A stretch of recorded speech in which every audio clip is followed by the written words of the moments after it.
Hello friends, welcome to my channel. Kalyan పై case పెట్టిన అనామిక ఇదంతా ఎలా జరిగిందో మనం ఈ వీడియో తెలుసుకుందాం. ఇంకా అందరూ అయితే హాల్లో కూర్చుని ఉంటాడు. అప్పుడే రాజు ఇలా అంటాడు, కళ్యాణ్ కోరుకున్నట్టుగా నేను అనామికతో విడాకులు ఇప్పించాలి అనుకుంటున్నాను అని తన ఒపీనియన్ చెప్తాడు.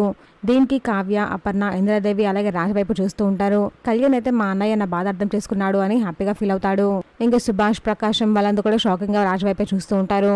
ఇంతలో ఎక్స్క్యూజ్ మీ అంటూ పోలీస్ వాళ్ళు వస్తారు. ఇంకా రాజు వాళ్ళ దగ్గరికి వెళ్లి ఏమైంది సార్ ఇలా వచ్చారు అని అడుగుతారు. కళ్యాణ్ని అరెస్ట్ చేసి తీసుకెళ్దామని వచ్చాము అని పోలీసులు చెప్తారు. ఆ మాట విని ఇంట్లో అందరూ షాక్ అవుతారు. అలాగే చూస్తూ ఉంటారు. నా తమ్ముడిని అరెస్ట్ చేయడం ఏంటి, నా తమ్ముడు ఏం చేశాడు అని రాజు అడుగుతాడు.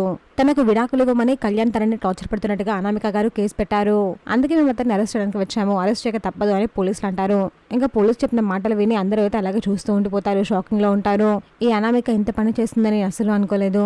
కొడులు నన్ను ఎత్తున పెట్టుకున్నందుకు నాకు బాగానే బుద్ధి చెప్పింది. నా కొడుకు పరువు మొత్తం తీస్తుంది అని ధాన్యలక్ష్మి బాధపడుతూ ఉంటుంది. చూసాక ఫ్రెండ్స్, మరేం జరగబోతుందో. ఇలాంటి జెన్యూన్ అండ్ రెగ్యులర్ అప్డేట్స్ కోసం మా వీడియోకి లైక్ చేసి ఛానల్ సబ్స్క్రైబ్ చేసుకోండి.